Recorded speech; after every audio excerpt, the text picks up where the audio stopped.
meron pong wisdom sa ating pong pagpili ng mga bagay po na ating pong bibigyan ng pansin at mga bagay na hindi natin bibigyan ng pansin.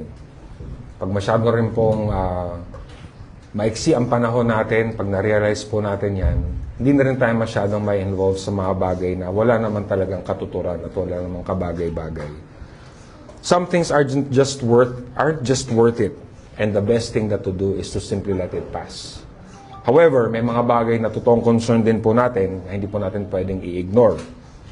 Talaga may mga bagay na pinapakita sa atin. Yes, there are things that you can ignore. You can simply let it pass. Pero mga bagay talaga na you really have to deal with. Hindi mo pwede talagang pabayaan. Kung kinakailangan mo talagang harapin ito.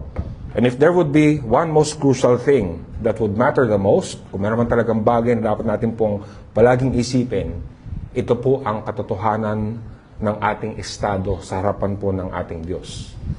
That even for us, even if all the more, if you believe that you're a Christian, all the more you will see you're standing before God pa rin.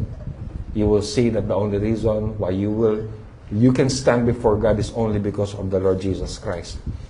Hindi natin pwedeng pabayaan at ito'y hayaan na lamang po natin na para bang given na lamang yan.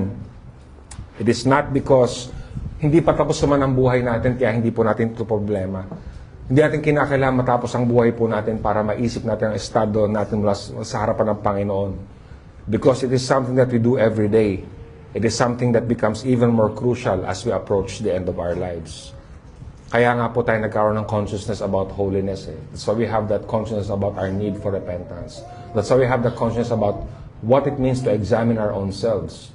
Because we stand before our God in the light of the Lord Jesus Christ.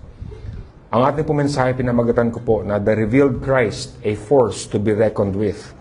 Ang nahayag na Kristo, hindi maaaring manatiling walang tugon. I believe that there is this sense that for us, who have been in the church for the longest time, na iniisip po natin ang mensahe ng Ebanghelyo, ang mensahe ng kaligtasan, ay parang nandiyan lang yan, nakapark lang yan dyan. Iniisip natin na alam na natin ito, ilang beses natin pinag-uusapan, so we may be talking about it, pero essentially it's just there.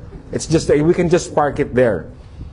We may even say na other people need the gospel so much. They need it very badly. Na meron po tayong eagerness na ipahayag ang ebanghelyo sa ibang mga tao para sila po'y maligtas. But then, more than just that, dapat po ma-remind tayo ng katotohanan ni Kristo at ng kaligtasan. Ang magandang balita po ng ebanghelyo ay nagdi-demand sa atin more than anything else every moment of our lives. That the gospel message makes its claim on the people of God every single moment of our existence. Hindi ito pinapark. Hindi ito ina-assume. Hindi ito isang bagay na nandiyan lang. Because Christ claims everything as belonging to Him. So indeed, ang mensahe po ng Ebanghelyo is a most merciful message on the one hand. But at the same time, the message of the gospel has its most serious warning then in anything at all sa ating pong buhay. So pareho yon. Pareho yon, yung mercy at saka judgment ng Panginoon, it hangs in the balance. And both are making its claim on us. So ikaw ba ay mapupunta ba at manatili sa habag ng Panginoon? O ikaw ba ay nananatili or ikaw ba ay malalaglag lamang sa kanyang paghuhukom? Remember that the light of Christ exposes every darkness, including our remaining darkness at this very moment in our lives. Na ang kadiliman po na nananatili sa iyo at sa akin ay ine-expose pa rin ang ebanghelyo ng liwanag ni Kristo. And that is how it really is. It searches our hearts. It exposes us. It makes us see nasan ba talaga ang ating kagalakan? Nasan ba ang ating kapayapaan? Asan ba ang ating security? Kaya wag po nating sasabihin na nakapark lang ebanghelyo.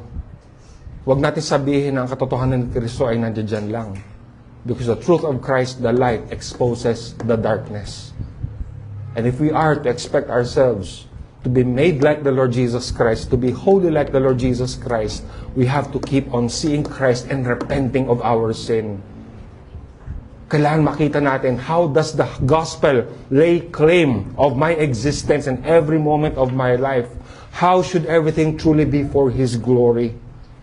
San ba ang ating direksyon? San ba tayo papunta? So previously, from the past section, yung mga Pariseo, bumalik po sila dun sa pinagaling na bulag. Tapos kanila po siyang hinamon, challenging Him if Jesus really healed him. But the more that they forced themselves, habang lalo po nang pinipila kanilang mga sarili, lalong naninindigan po yung bulag na pinagaling na siya po ay nakatayo sa katotohanan na gumaling siya. What can he do? Siya ba'y magsisinungaling pa? Siya ba ay magdududa pa na siya po ay pinagaling ni Kristo? He cannot do anything but to speak the truth. And as we have seen last time, miracles that open the eyes of the blind are indeed remarkable because even in the Old Testament, this is very rare. So anong gagawin ng blind man na ito? He cannot say, he cannot but help but speak that the Lord Jesus Christ, that this man really healed him. Actually, hindi pa nga gano'n ka-clear sa kanya kung sino nagpagaling. But he cannot deny. As he said, he's a prophet. He's from God. Di pa niya nakikilala ng lubusan. And so all the more, nagalit yung mga Pariseo. Ininsulto nila yung taong ito. Ikaw ay lubusang makasalanan. As you have seen last time, di ba, na kanila pang iniisip na kaya ka bulag kasi makasalanan ka, doon ka pa lang sa loob ng nanay mo, makasalanan ka na. May magansya ng paniniwala before. And so they were saying na you are an utter sinner, and they said, ikaw, i-excommunicate ka namin. They cast him out. Pinalayas po siya. And so, we can see here that also, let us be reminded na hindi po lahat ng pagpapalayas ay pare-pareho. People can form a group and simply include or exclude people to their heart's content, pero hindi po lahat ng nagpapalayas ay pareho. It is better to be insulted, mocked, persecuted, and canceled for standing on the truth rather than to be excluded because of sin and pride. So, parehong nangyayari yan. Parehong nangyayari po yung insult and suffering. Pero bakit? Bakit ba nagsasuffer ikaw? Are you suffering because you're standing on the truth? Are you suffering because of your own sin? Sabi po sa 1 Peter 4:13-16, sabi po dito, sa halip maggalak kayo sa inyong pakikibahagi sa mga paghihirap ni Kristo upang maging lubos ang inyong kagalakan kapag nahayag na ang kanyang kaluwalhatian. Pinagpala kayo kung kayo'y kinukutya dahil kay Kristo, sapagkat sumasa inyo ang Espiritu ng kaluwalhatian, ang Espiritu ng Diyos. Huwag nawang mangyari, magdusa ang sino man sa inyo dahil siya'y mamamatay tao, magnanakaw, salarin o pakialamero. Ngunit kayo'y magdusa dahil sa pagiging Kristiyano, huwag ninyong ikahiya ito. Sa halip, magpasalamat kayo sa Diyos sapagkat taglay ninyo ang pangalan ni Kristo. So the Bible makes it clear to us that all suffering are the same. Better to suffer because you're standing on the truth of Christ than to suffer because of your own foolishness, because of your own pride and unrepentance. So coming to the end of the chapter today, binibigyan din po tayo ito ng larawan. Ano ba ang magiging katapusan ng lahat ng bagay? That in the end of it all, ang sasabihin ni Kristo ang siyang mananatili. That is only what matters. It will not matter what you say or what I say. It will not matter what people say. It will not matter anymore what the authorities will say. What will matter in the end is what Christ will say and nothing else. And this is what happened to the man who was rejected by the religious leaders, but he was accepted by Christ. Kasi kahit sino pa ang magtanggi sa kanya, pero si Kristo ang tumanggap sa kanya. And so may our message remind us that no one encounters the revealed Christ without consequence. He brings either the greatest good to those who receive Him or the most dreadful judgment to those who reject Him. Walang sino man ang nakakatagpo sa nahayag na Kristo nang walang kahinatnan. Siya ang pinakadakilang pagpapala sa mga sumasampalataya sa Kanya, ngunit siya rin ang pinakamatinding hatol sa mga tumatanggi sa Kanya. So dear brethren and friends, may we truly believe with honesty and precision, and increasingly as we face the option between Christ and the world. So nasaan ba tayo palagi? Will you choose comfort at the expense of the honor of suffering with our Lord? Would you rather choose convenience and earthly security rather than suffering with the Lord Jesus Christ? I think that has been made clear to us kanina umaga sa preaching ni Deacon Renz. Pero yun talagang humaharap sa atin. Wag na wag po natin iisipin that things are going well with us. You must be a good Christian and God is happy with you. The Lord is happy with us, God is happy because of Christ, not because of whatever it is that you've done. May nagsabi nun di tayo naniniwala sa prosperity gospel, pero kung mabuhay tayo, para bang totoo ang prosperity gospel? So once upon a time, somebody said that. Kinukot, or we bash the prosperity gospel, but we live as if totoo ang prosperity gospel. Na ang nagiging priority pa rin natin is not suffering with Christ, it's convenience and comfort and security. So ano pipiliin natin? Tatayo ka ba kay Kristo? Or tatapon mo yan kasi you want a better life here on earth? So palaging tanong sa atin yan. Anong option natin? Christ and the world, whom are you going to choose? Brethren and friends, wag na tayo magbulag-bulagan dito. Wag na natin itigasan ang ating mga puso. You know what I'm saying, and I hope it's speaking to you loud and clear. What are you going to trust? And what you can do, or are you going to trust in the mercy of God? Anong pipiliin po natin? So dalawang bagay ang nais kong makita natin sa ating mensahe. Unang-una, Christ alone has the final word on who is received. Again, Christ alone has the final word on who is received. Sabi po sa verses 35 to 36, nabalitaan ni Jesus na ang lalaking pinagaling niya ay itiniwalag ng mga Pariseo. Kaya't nang matagpuan niya ito, ay kanyang tinanong, sumasampalataya ka ba sa anak ng tao? Sumugot ang lalaki, sino po ba siya, Ginoo? Sabihin ninyo sa akin upang ako'y sumampalataya sa kanya. So nakita po natin that the man simply stood for what was true. And he was excommunicated for that. Nawala ang mga social and relational na benefits ng taong ito dahil siya po ay tinawalag sa sinagoga. And that the Lord Jesus Christ heard of what happened. It appears na parang ito yung first time nilang magkita or nakita ng blind man na pinagaling ang Panginoon. Pagkatapos nung siya ay pinagaling. Marami na pong nangyari in between. Tinanong siya mga tao, hinarap niya mga Pariseo, tinanong yung mga magulang niya, bumalik ng Pariseo ulit sa kanya. So maraming mga bagay na, mga detalye ating nakita in the past section of what happened to this man. Then finally, the Lord Jesus Christ found him. So while we can see kung gaano ka-impressive ang posisyon ng lalaking ito laban sa mga Pariseo, he faced their questions with honesty and bravery. He even received their anger and they expelled him from the synagogue. But what you can see is that he still needed to know who Christ was. He still needed to know. Magandang posisyon niya. He really faced it all. Pero he still needed to know Christ. Christ has to reveal himself more to this man. And truly, mapapansin natin po dito, sino ba ang naghanap sa kanya? Si Kristo ang naghanap sa kanya. And he found him. It was the Lord who found him. So magandang paalala sa atin ito, hinahanap tayo ng ating pastol.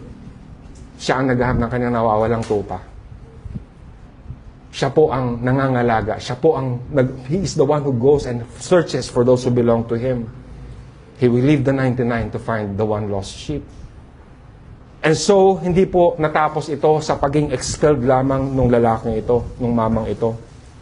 But yung kanyang excommunication would be the very occasion to highlight the grace of the Lord Jesus Christ. Kinakailangan pa rin ng closure sa faith ng taong ito. Kinakailangan pa rin mabuo o maging solid ang kanyang pananampalataya. Hindi sapat na siya po'y pinagaling. Hindi sapat na siya po'y tumayo laban sa mga Pariseo and have an idea of who the Lord Jesus Christ was. The Lord had to reveal himself more to this man. His healer had to reveal Himself more. And initiative ito ng ating Panginoon. Kaya nga when it comes to our worship, brethren and friends, how can you not see the value of worship? How can you not see, it is the Lord who seeks. Siya po ang talagang naghahanap din sa atin. And He has provided a way para tayo po ay Kanyang matipon at Kanyang maipakita ang Kanyang sarili.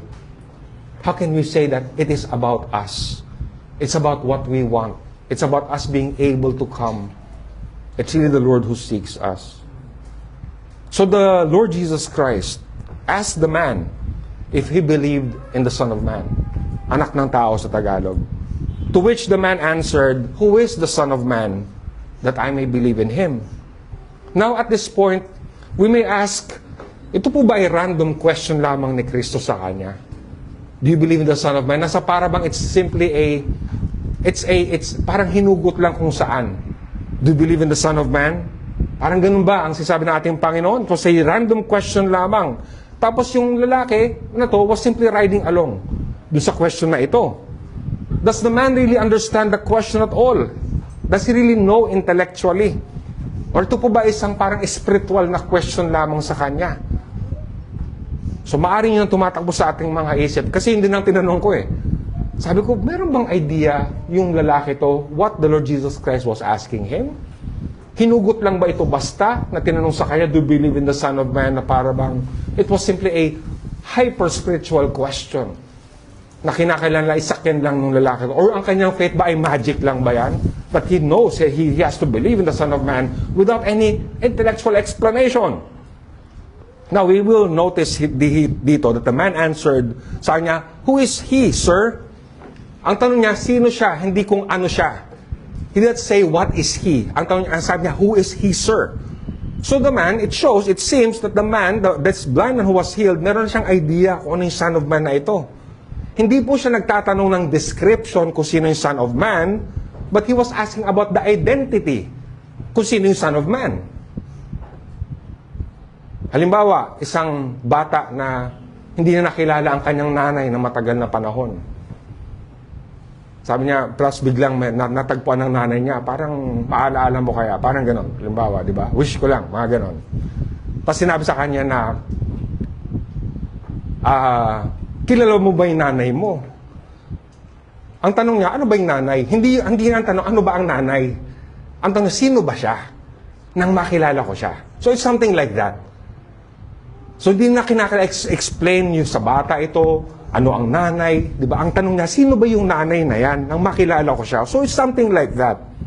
He wanted to know the identity of the Son of Man. But what is the Son of Man? Ano nga ba ito? So maraming beses ko na po ito in-explain sa atin, but for our benefit once again, just a quick explanation. Ano ba ang Son of Man na ito? Ano ba yung idea or concept behind the Son of Man na ito? Ordinarily, ang kahulugan po ng Son of Man ay talagang literal na anak ng tao. You will find that in Ezekiel, he would be called as Son of Man. Talagang anak lang ng tao. But in Daniel chapter 7, and verses 13 and 14, nagkaroon po ng bagong meaning ang Son of Man. It was pointing to a powerful figure who would have glory and dominion over all the earth. In other words, the title Son of Man is a messianic title. It was somebody who would rule or who would have dominion sa lahat po ng ito. And of course, it points to the Lord Jesus Christ. In fact, yung Son of Man title na ito is a favorite designation of Christ sa kanyang sarili.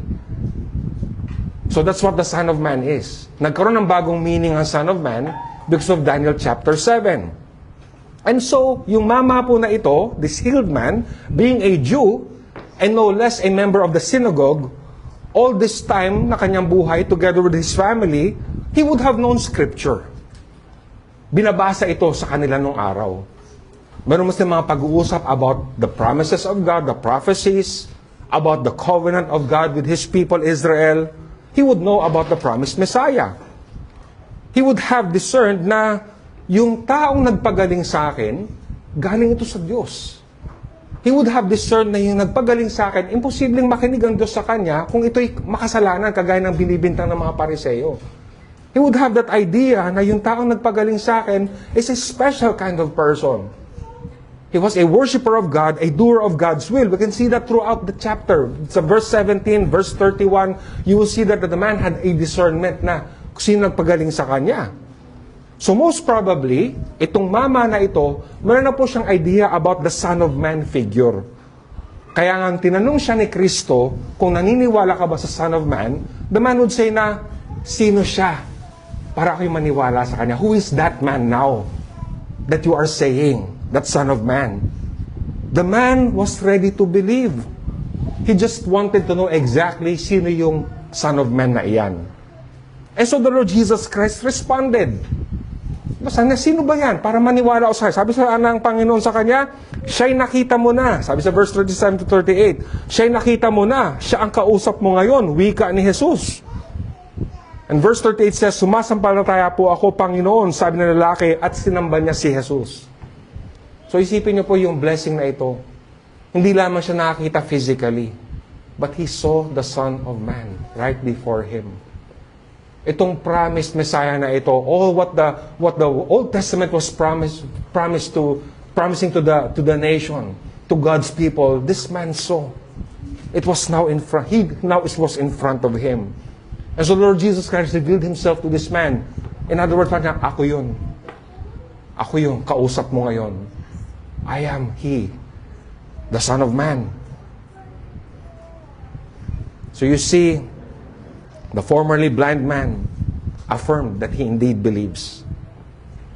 Naniwala siya. So imagine something like, meron na siyang awareness, may knowledge na po siya, meron siyang anticipation ng promised Messiah because it was already revealed in Scripture. And so when that man came, the Son of Man came, people who were waiting and anticipating would believe. May expectation din talaga sila eh. Na kontra sa mga Pariseo. Pero ito, alam niya yung pangako ng Diyos. Alam niya na pinangakong Messiah.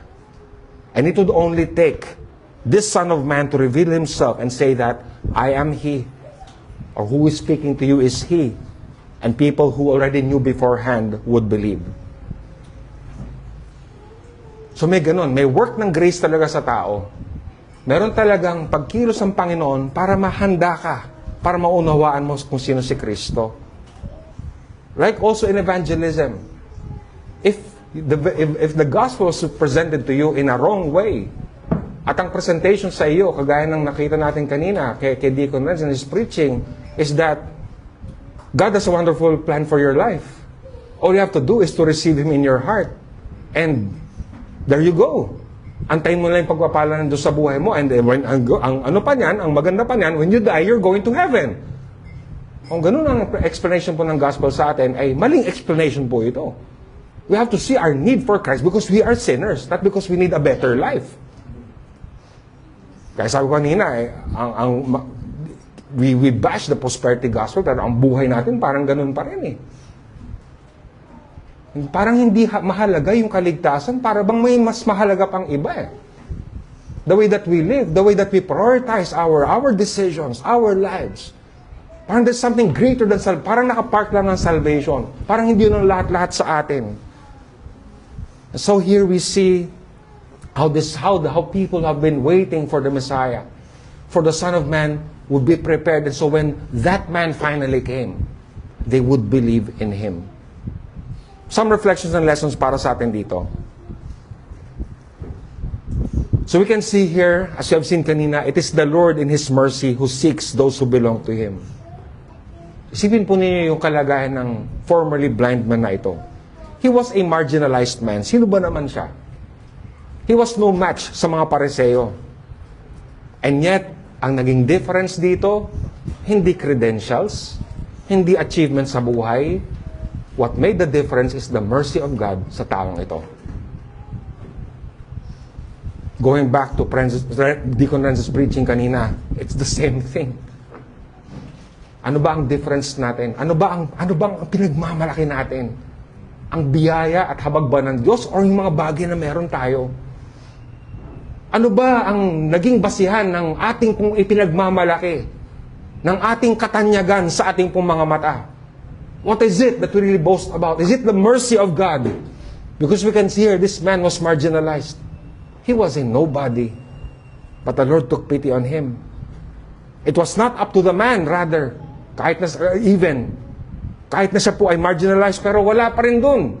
Nasa awa pa rin ng Panginoon. And so what a privilege it is to be found by the Lord, because otherwise, there would be no hope at all.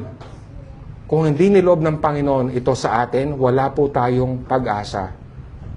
What made the difference is the mercy of God that we live with and by each moment of our lives. As the Apostle Paul says, sino ba sa atin dito ang nakaunawa? Nobody understands. No one is righteous. No one seeks God. Wala naman talaga sa atin eh. Wala naman tayong magagawa. Pero Panginoon po ang naghanap sa atin. What a comfort it is that it is God who seeks us and not us. Kasi kung tayo lang, hindi natin siya hahanapin. Ang daming namamatay po ngayon. Si Alex, who was here 2 years ago. Nahalala ko tuloy yung isa ring naming dating nag-a-attend sa CGC many years ago. Isang 20-something na binata din. Pinsan na isang miyembro namin. He attended and he was being invited a few weeks, I think, or a few months before. He refused. And then he died by motorcycle accident din. This time siya naman yung lasing. Tapos siya po ay bumiyahe ng nakamotor at yung kanyang motor ay humampas sa poste ng Meralco, basag yung dito niya, yung likod ng ulo niya. Pinicturan nung isa namin miyembro pinadala sa amin, talagang basag talaga yung ulo niya at yun ang kanyang kinamatay. And just a few months before that, he was being invited to church. Nabalitaan po natin yung kamatayan ng 2 atleta ng Ateneo. Mga mahihirap lamang sila, they just wanted to fulfill their dream. And then suddenly, ganun-ganun lamang ay namatay sila. Ang lalaking mama nun. Parang pag tinignan mo sila, siguro hindi mo isipin na mamamatay sila ng ganun. Ang lalaking tao, but they were dead on that day. The only comfort there really is the electing grace of God in Christ. Kaya we were discussing it during our family worship this past week. Sabi ko, yung mga anak, yung comfort talaga natin in life and in death is only Christ alone. Wala nang iba. Walang comfort sa kahit ano. Pwedeng mawala ang buhay natin anytime. So brethren, what a humble blessing it is to be in Christ because of Him. You're in Christ not because of you. You're in Christ because of Him. You're in Christ because God willed it to be, not because you willed it to be. Hindi po sa atin. What assurance? Jesus is mine because He made you His. There is no greater blessing than salvation. There's no greater blessing than union with the Lord Jesus Christ. And that is even highlighted, brethren and friends, by the rejection of men. Kagaya po ng ating story. Itong taong ito ay tinirikuran, pinaalis, pinalayas. And those people who rejected the man were not ordinary people. They were respected. They were the religious authorities. But then, does that really matter when you are truly accepted in Christ? Will what people say really matter? Kahit ikaw ay tanggihan, talikuran ng mga tao, but if you have Christ, you have everything. You are complete. As what we heard kanina umaga. All the more, this shows us that it makes no sense, brethren and friends, to fear man. There's no sense at all to gain the applause of men. Yung palakpak ng tao, pampalakpak din lang ng tenga natin yan. Walang halaga yan sa kaligtasan natin. Nakakasama pa sa atin yan. Magpa-impress tayo sa kung kanino man, sa ating achievement, sa ating pong napundar or whatever. What does that mean really? What does that mean really if you approve even of yourself? Ikaw ba ang may final say in the end? What does that mean? Anong halaga ng lahat ng yan? Sa sarili mong pamantayan, panukat, anong halaga ng lahat ng yan? Anong halaga ng mabilib sa yung mga tao? Maliligtas ka ba niyan? Mapapatawad ba ang kasalanan mo sa mga pagbilib ng tao sa'yo? Ay naging dahilan pa yan. Tayo po ay malito at tayo po ay nalilinlang pa tayo ng ating pong paging self-absorbed. So let it be a challenge to each one of us here. Are we truly in Christ? Is our union with Christ a reality sa bawat isa sa atin dito? Are we willing to stand on the truth and go against our very own pleasures and privileges? Are we willing to give up even those comforts, especially as it goes against what is required of us as God's people? Alam po natin ang hinihiling sa atin ng pagtitiwala sa Panginoon. Alam natin ang hinihiling sa atin ng ating pong ilagay ang ating buhay sa kamay ng ating Panginoon. So now, what is our response? Again, during our discussions, family worship, we think accomplishment, achievement is really what measures yung mga bagay that, parang ito yung mga benchmark natin po sa ating mga buhay. And I told the kids, you know what? Accomplishment and achievement belong to the Lord. Ano yung outcome ng isang bagay ay depende sa Kanya. But you know what truly matters? It's trusting the Lord no matter what. Yun talaga siya. Hindi naman natin alam ang outcome ng isang bagay. Hindi naman natin alam kung ano yung magiging bunga ng ginagawa po natin. Pero what really will matter is if you have trusted in the Lord all this time and along the way. Sana kung meron po tayong, magkaroon po tayo ng holy envy sa isa't isa, sana hindi naman yung mga bagay na material eh. Sana yung, buti pa sa kapatid na ito, ang kanyang pagtitiwala sa Diyos, ay ganyan, gusto ko ganyan din ako. Sana ganun tayo, di ba? Sana kung meron tayong kaiinggitan, sana yung pagtitiwala sa Panginoon eh. Hindi yung mga bagay na panukat din ng sanlibutan. Kundi magtiwala sa ating Diyos.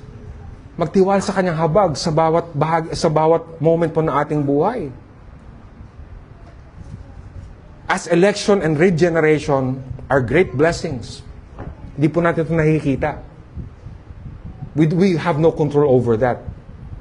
If we have been elected before the foundations of the world, anong contribution natin or ano ang control natin? Wala, di ba?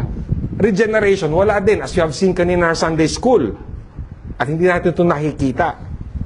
But when it comes to standing our ground in the truth, at the risk of loss, at the risk of hatred and opposition, for the sake of the Lord Jesus Christ, that's where we are responsible for.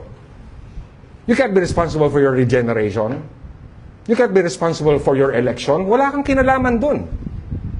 Pero yung pagtatayo mo sa katotohanan, sa kabila po ng hamon ng buhay, sa kabila po ng galit ng tao, sa kabila po ng inconvenience, but you will choose to stand for Christ, then you and I are responsible for that. Doon tayo mananagot sa Panginoon. Hindi ka naman tatanong ng Panginoon, ikaw ba na-regenerate o hindi? Ikaw ba mananagot nun? Ikaw ba naman mananagot sa election? Hindi naman eh. Pero yung iyong ginawa sa buhay mo as a response to Christ, doon tayo mananagot. Doon tayo responsible. That's why repentance and faith is our active response to the truth of the cross. Because that very much involves our hearts and our minds. Hindi natin sinasabi, it is not by grace. Of course, it is by grace. But that grace, if it is true to us, that grace will work in you and me. Kikilos yan sa ating buhay. Hindi grace lang na maligtas, kundi grace na maging banal po tayo. Sabi sa Titus 2:11 and 12, sapagkat ang biyaya ng Diyos na nagbibigay ng kaligtasan ay inihayag na sa lahat ng tao. Ito ang nagtuturo sa atin na talikuran ng kasamaan at makamundong pagnanasa. Kaya mamuhay tayo sa mundong ito ng maayos, matuwid at makadiyos. Let your earthly desires be under the lordship of the Lord Jesus Christ. He knows what to give. He knows what to give His people. He knows how to fill our hearts with joy in Him. Pero yung magmamalaki po tayo sa mga bagay na sa mundong ito, that is not for us as Christians. As we have heard again kanina, mga bagay na loss. We count that as loss. Kahit magagandang credentials pa yan. Kahit ilang degree pa ang na-earn mo. Sabi ni Renz kanina, gusto nila mag-doctorate silang mag-asawa. And that can happen, but still I trust that Renz and Kyle will see that as loss pa rin. No matter how good those credentials are. Because what is that? Will that add anything to your salvation? Will that matter before the Lord pagdating ng araw? Kaya maging hamon sa atin ito, ano ba yung mga bagay na pinagmamalaki natin? We boast only in the cross. We boast only in the Lord Jesus Christ. And so, Christ being revealed should make us respond according to our salvation. Ang tugon natin dapat sa Kanya ay ayon po sa kaligtasan. So this blind man who was healed was a recipient of grace. Whether it was knowledge or healing, biyaya ng Panginoon sa kanya. Natuto man siya sa Bible, sa Scriptures, sa Old Testament during that time, biyaya ng Panginoon. He was healed, biyaya ng Panginoon sa kanya. But he needed more than that. He has to believe whom all of this points to. Kailangan niya makita si Kristo. Kailangan niya makita sino yung bang nagpagaling, sino ba yung pinangako ng Panginoon. He has to know Christ. And so it is also with us. When the good news of salvation is revealed to us, we do not simply become aware. We must believe. We must believe. Panghawakan natin yun. Panghawakan natin yun every moment of our lives. Panghawakan natin ang pangako ng Diyos, ang Ebanghelyo, na siya po ang bahala sa atin. Hindi natin kinakailangan mag-alala sa mga bagay-bagay. Panghawakan po natin yan. And such a belief is what makes us put our whole lives, our wills, our desires under the Lordship of the Lord Jesus Christ. Kung talagang nagbago ang puso mo, na nagtitiwala ka talaga sa kaligtasan, buong buhay mo, bibigay mo sa Panginoon. Pagkakatiwala mo po ito. Lahat ng meron po tayo. We are not who we once were, na para bang naging moral renovation lang ng buhay mo. Hindi naman ganun ang gospel. Then that you're doing good works and you say, I must be good because I'm doing good works. Oh, sabi ng church namin, ang good works daw ay bunga ng pananampalataya. Oh, kaya nga ako tingin ko, ito na yun Ito na yung salvation ko, this is the proof that I am saved by being morally upright. We don't think that way. Hindi lang ganun ang panukat po natin. We're not also here because we need social validation. Na para bang tining natin, ang church na ito, okay kasi nababalidate ako dyan. Kasi dyan, tanggap ako Kasi dyan sisikat ako. Kasi I have my place in that church. I can do a lot of things in that church and therefore, that's why I like that church. It's a form of social validation sa atin. And many professing Christians can fall into that. It's something social. Kanina moral, ngayon social lang. Yun lang ang gusto nila. While others naman, it's theological. Basta alam ko yung mga dapat kong malaman, doctrinally, and theologically, I must be doing well. Yun na yung aking assurance. Is that it, brethren and friends? Or is it this basic thing? Casting all your cares upon Him because He cares for you. Di ba? Mas basic iyon. Mas makatotohanan yan. Because all your moral, social, and theological, whatever that is, will be nothing if you don't know how to cast your cares upon Him, if you don't believe that God cares for you. Para sa ng mga bagay na yan. That's why we obey the Lord. Because we trust in Him. Not because you want to prove something, but because you trust in Him. You have found your satisfaction in Christ. Kaya ka gumagawa ng mga bagay na ginagawa mo. You don't need to be thanked for. You don't need to be honored. Di kinakailangan may tanghal ka. Ano ba naman, again, ano ba ang maliligtas ka ba niyan? Palakpakin ang tenga mo ng mga tao. Ikay ba maliligtas niyan? Makakadagdag ba sa kabanalan mo? Hindi naman, di ba? So I challenge every one of us here as we are called to honesty and truthfulness to the Lord Jesus Christ. Tanong natin sa sarili natin dito. Every one of us here, including myself, what are you fighting for? Anong pinaglalaban mo? Ano ang pinaglalaban po natin sa araw-araw ng ating buhay? Is it the acceptability or the applause of men? Is it protecting your interests? Is it defending your position?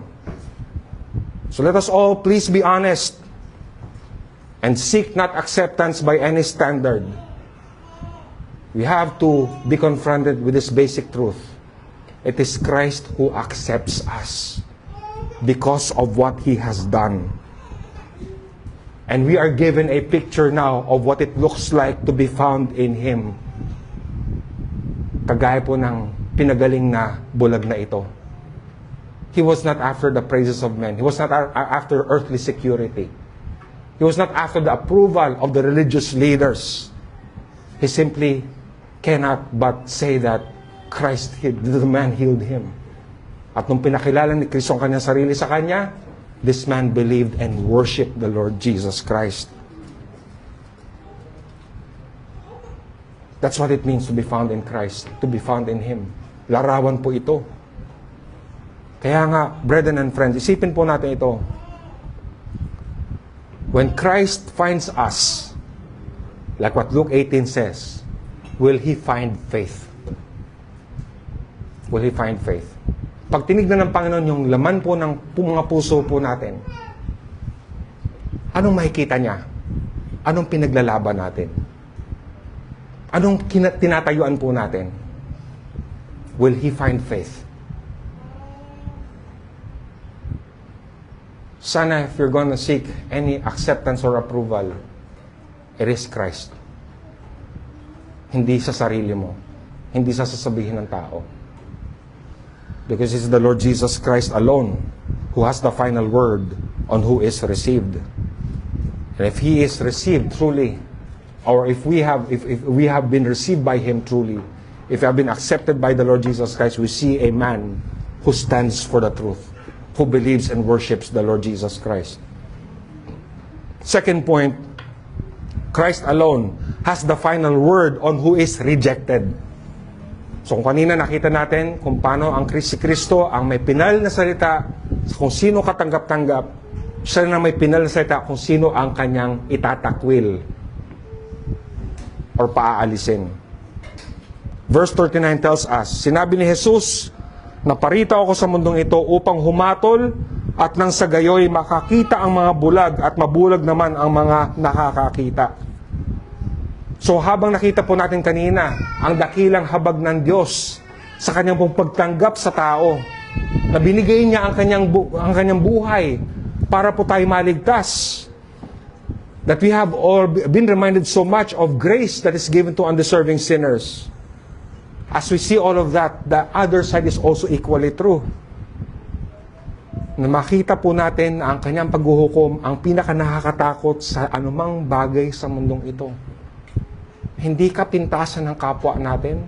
Hindi yung mabash tayo ng ating kapwa. Hindi yung tayo pupurihin at hindi mabibilib sila sa atin. That is not the most fearful thing. It's not even cancer or AIDS. The most fearful thing is the judgment of the Lord Jesus Christ. So again, I believe this is something that escapes us. Kaya nga tayo nalalaglag sa compromise eh. Kaya tayo nalalaglag sa compromise, kaya natin nalilimutan po natin na hindi totoo, para bang hindi totoo ang rejection na manggagaling kay Christ later on. Of course, we still fall into temptation, and yes, we do battle against sin. But when we remain there and not truly repent, yun po ang issue. Kaya nga mayaman ang biyaya ng Panginoon at kanyang habag sa atin kasi we can repent. It is freely given to us. We can take advantage of that. Pero anong pinipilit po natin? Nalilimutan po natin na meron pong paghuhumang Panginoon. After the healed man responded by believing and worshiping the Lord Jesus Christ, as He revealed Himself to be the Son of Man, na pinakita sa atin kanina, di ba? Ito yung contrast po ito dun sa mga tumutugon kay Kristo. Sa kabilang side naman, ayaw nila kay Kristo.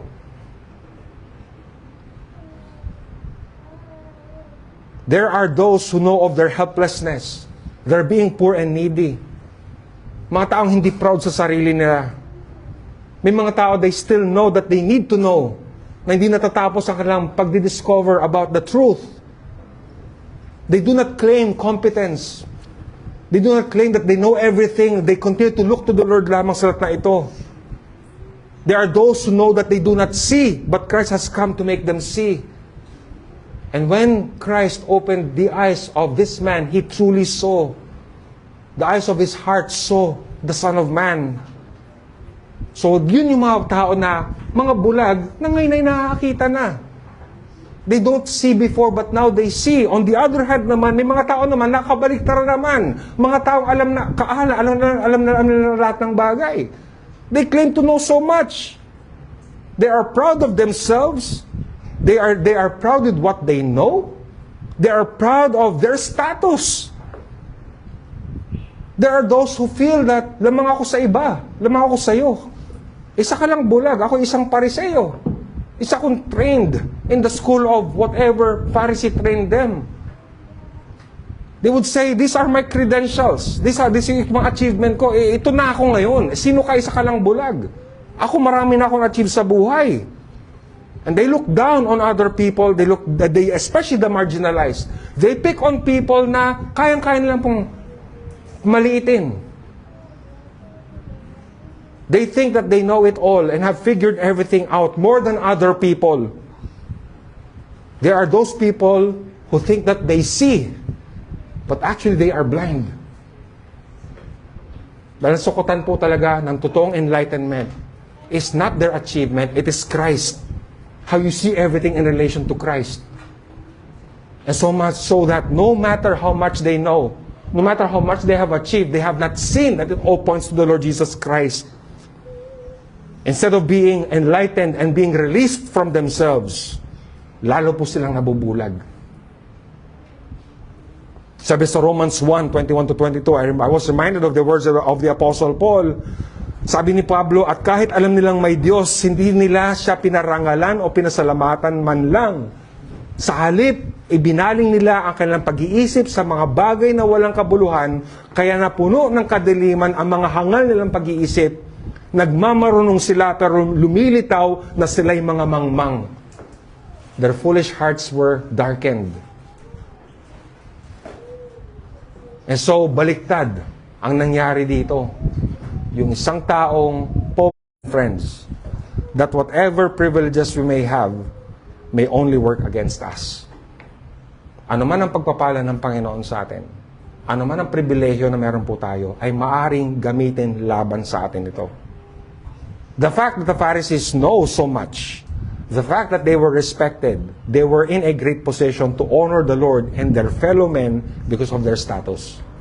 Isipin nyo, yung dun pa lang sa level na yan, na ikaw pinagpala ng Panginoon in many ways. Unang-una, other people, at hindi ka magmalaki, but instead, what they had only would turn to their disadvantage.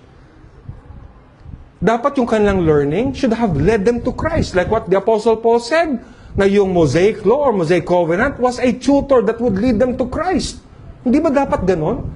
Hindi ba dapat ang maging terminal ng lahat na ito, ang termination ito is the Lord Jesus Christ with all of what they knew, with all of what they had, with all of the privilege of learning and being under yung tutelage po ng mga nagtuturo sa kanila. They should have seen Christ. It should have led them to anticipate the coming of the Messiah. All of that should have led them to anticipate Christ, and when He came, they should have known. Consider what advantage they had.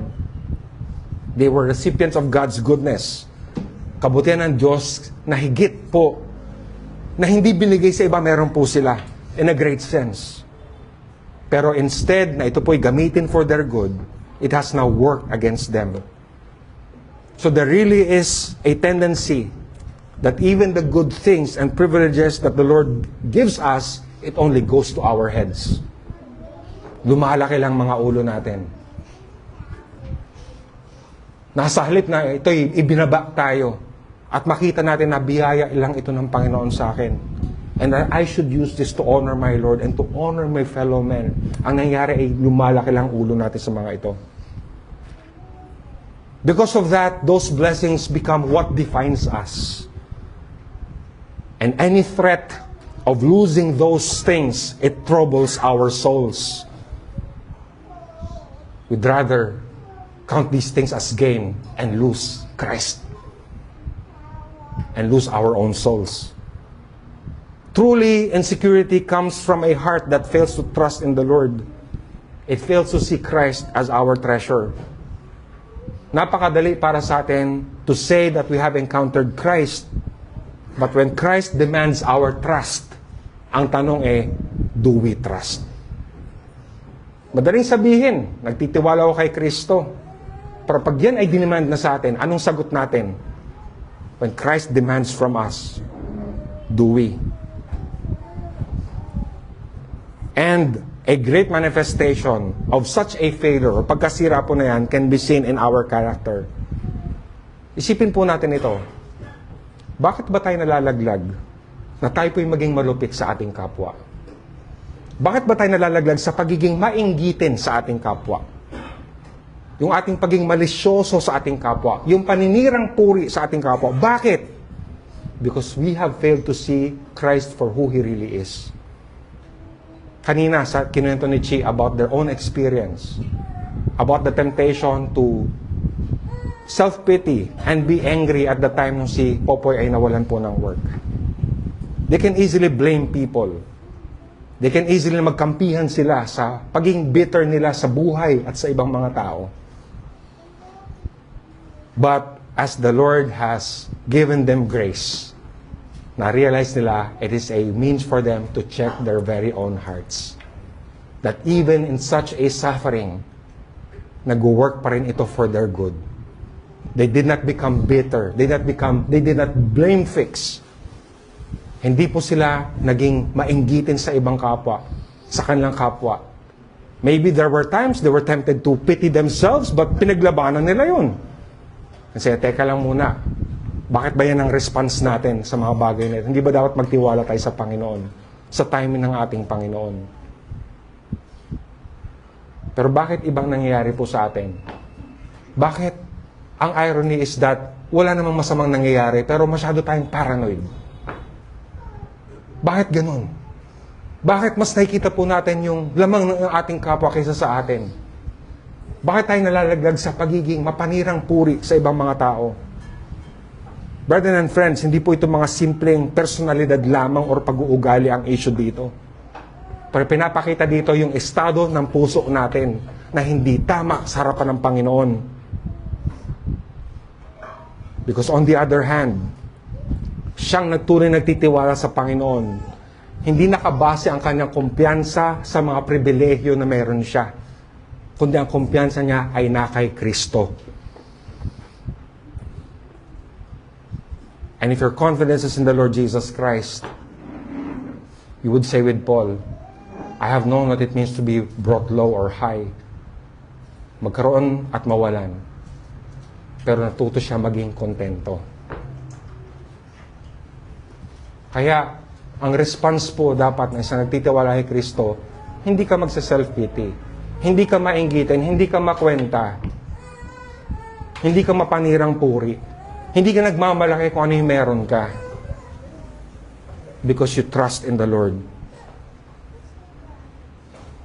And if we are tempted to be like that, and salamat din sa Quezon couple for being very honest, and we can also be like that too. By the time natin maramdaman yan, pero alam natin, bumalik tayo kay Kristo. Look to the Lord Jesus Christ pa rin. Yun po ang magiging cure doon. And so, going back to the Pharisees, mataas talaga ang tingin sa kanilang sarili, and they behaved as if they were the ones who defined the standard. Para bang tayong pariseyo dito, tayong nakakaalam dito, tayo magsiset ng pamantayan. Pero dumating si Kristo, napahiya sila. They were shamed. They thought they knew. They thought they saw. They thought they were doing great. But it turned out, they were blind after all. Wala pala silang alam. Mga mangmang pala sila. So as we reflect on this, it is my hope that when our weakness and failures are exposed, let us be thankful and let it be an opportunity for us to search our hearts and find the idols there at maging honest tayo at magrepent tayo. Sana isipin natin, binibigay sa atin yung mga bagay ito for us to search our own hearts to may pag-asa naman tayo. Pwede man tayo magtiwala kay Kristo. Pwede man na tayo dumaan sa suffering kagaya ng kanina in our Sunday school about what Pope and Chi went through. And we can say now, we will trust in the Lord. Wala tayong sisisihin dito. Titiwala tayo sa Panginoon. Kung merong masisisihan, baka nga tayo dapat sisihin eh. Ganong klaseng honesty. But there might be a problem with me. And even if yung wala ka makitang kasalanan mo, alam mo yung magiging marirealize po natin, kulang tayo sa pagtitiwala sa Diyos. Kahit wala ka pang ginagawang mali. Kung maging honest tayo, you say, I need to trust the Lord more. Help me to trust in you, O God. Help me in my unbelief. Let us not waste the opportunity that we have whenever the light of Christ exposes us. Let us find our security not in anything or anyone, but only in Him. Yung banta naman sa buhay natin at sa ano yung meron tayo at sa kalagayan natin, lahat naman yan darating sa atin eh. Every one of us here, we live in a fallen world. Talagang yung mga bagay niyan, darating talaga sa atin yan. But, it is how we respond that will show if we trust in the Lord or if we trust in ourselves. Saan ka ba nagtitiwala? Sa diskarte mo? Dahil may banta sa'yo, anong gagawin mo? You're gonna cut corners at didiskarte ka, i-discredit mo ibang mga tao kasi may banta sa'yo eh. So ang gagawin mo ngayon, i-gather mo ngayon yung mga ammunition mo at ngayon gagawin mo, gagamitin mo ngayon para dahil wag lang mawala sa mga bagay na ito. Ganun ba ang ating tugon pag may banta sa atin? Or are we going to trust in the Lord? And verse 40 tells us, narinig ito ng ilang pariseyong naroon at second lang tinanong, ibig mo bang sabihin, mga bulag din kami? So, it turns out, yung mga pariseyo ay nag-eavesdrop pala. Nakikichika sila dun sa conversation ni Jesus Christ at saka yung mamang kanyang pinagaling. And they would have been challenged by what the Lord Jesus Christ said. Ay mga nakakita sila yung mga bulag, na-trigger sila doon. And so they were affected and they couldn't help but react. So imagine niyo po yung irony. They opposed Christ, but at the same time, they were so affected by His words. Dapat dinedman na lang nila yun eh. Hayaan mo siya kung ano yung sinasabi niya. Pero they were curious. Hindi sila matahimik. They would say na, kami ba yun? Ibig sabihin, bulag din pala kami. So they were, after all, uncertain even with their own judgment, I would say. O hindi sila mapanatag sa kanilang narinig mula kay Kristo. At yung kanilang question was not really honest. They never believed that they were blind. They never believed na sila po hindi nakakakita. They never believed that they were in the wrong. Para bang imposibleng kami yan ah. Ibig sabihin, kami pa yung bulag ngayon. I would say, compared to this man, kami pa pala ngayon yung bulag, kami pa pala yung hindi nakakakita. So parang hirap naman na tanggapin yun na kami mga bulag. At yung kanilang pagpipilit pa rin sa kanilang estado, kanilang paniniwala, only makes them more answerable and accountable as the next verse shows us.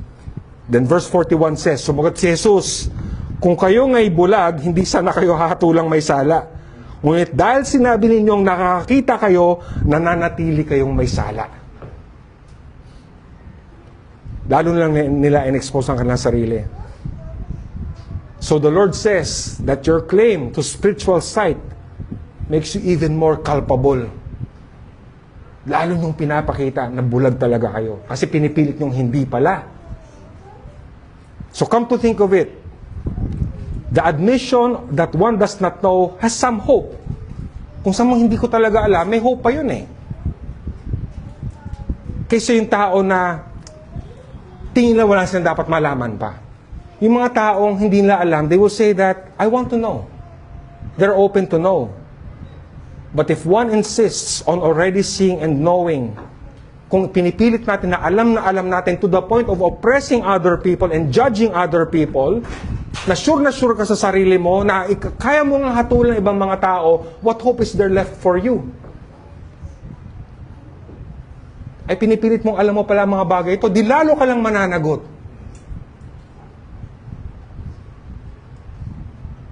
I remember words of wisdom from How to Train Your Dragon.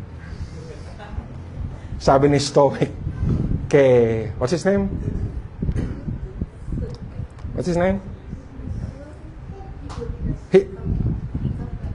Hiccup.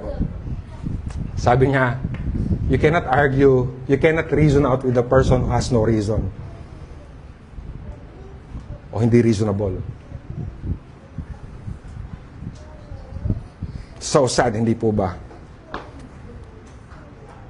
So what is hope for those people who no longer want to be corrected?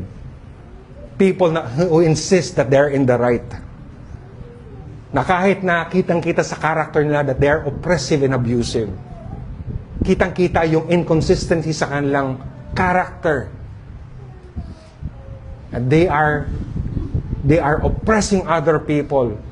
And they still think that they are right, then all the more they will be found guilty because they claim to know and yet there was no real submission to Christ. Again, their pride, arrogance, and unteachability reveals a lot about them.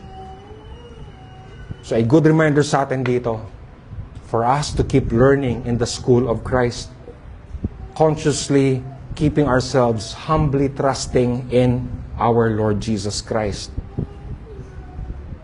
So habang pinipilit nila, only goes to show, all the more you're answerable.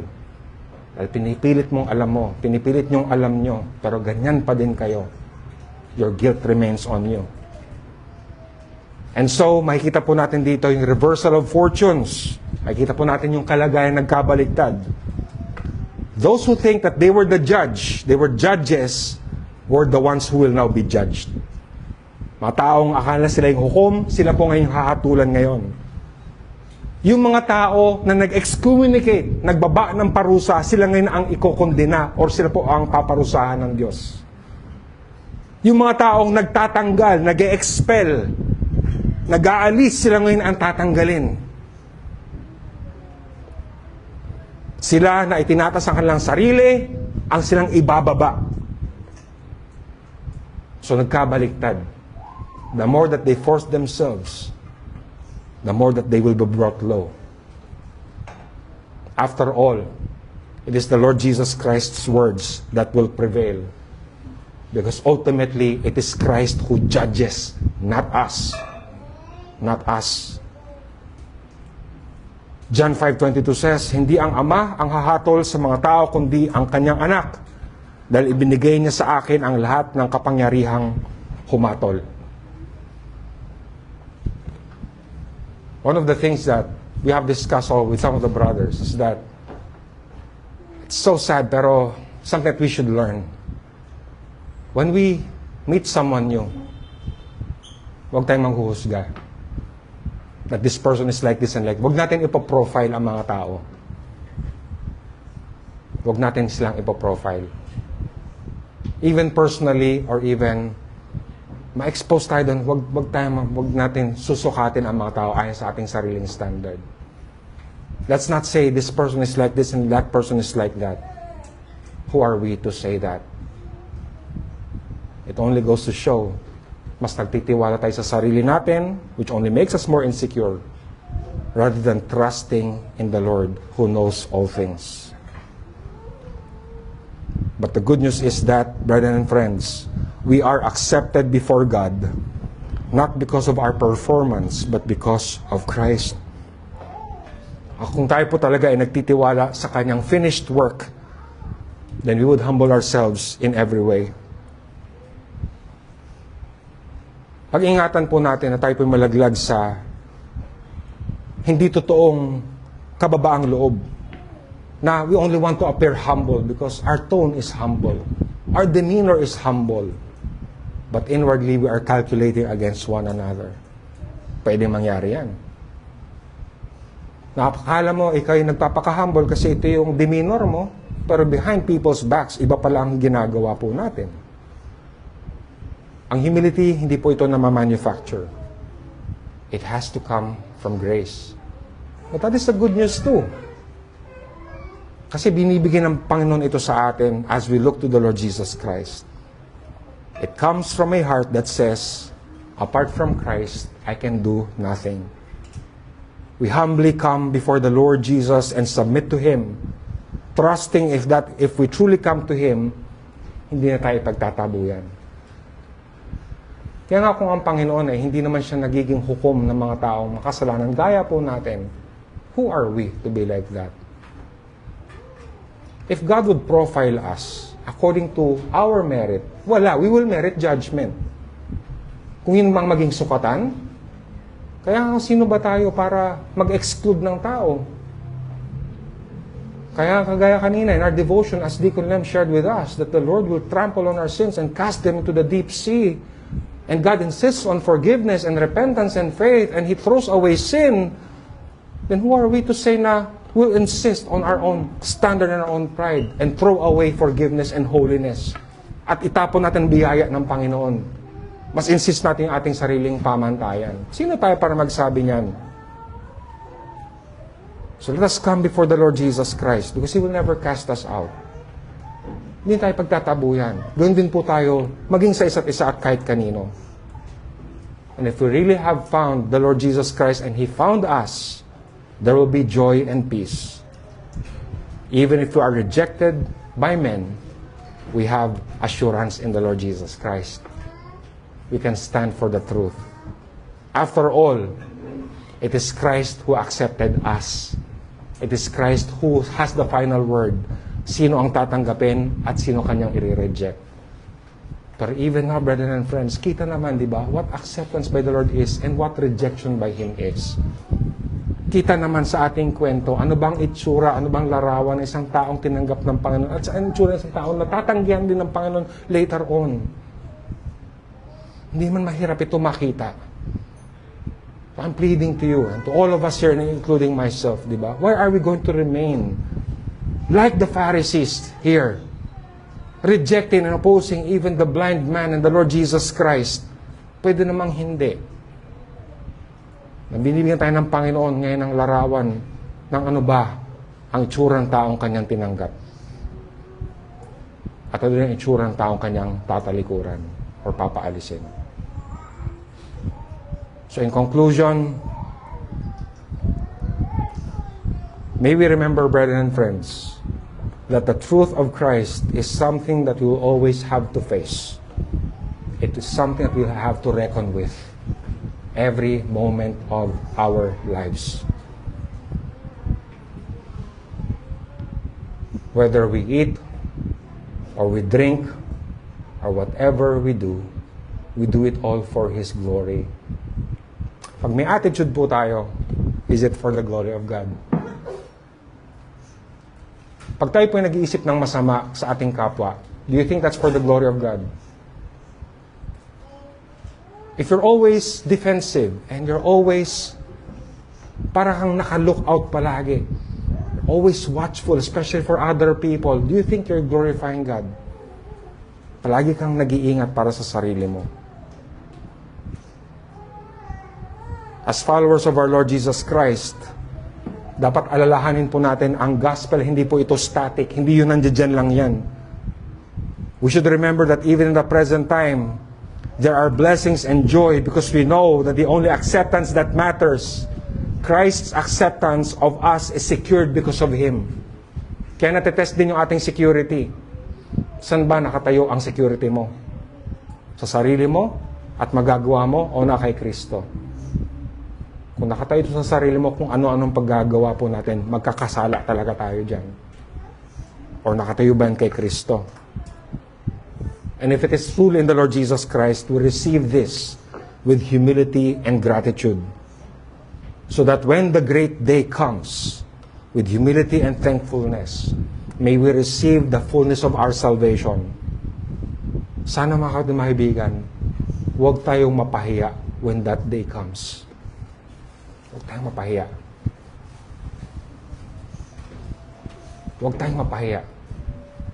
Nakakatakot. Isipin ko para sa sarili ko, after all of what we've done, hindi pala ako nagtitiwala kay Kristo. Galing pala ito sa akin lang.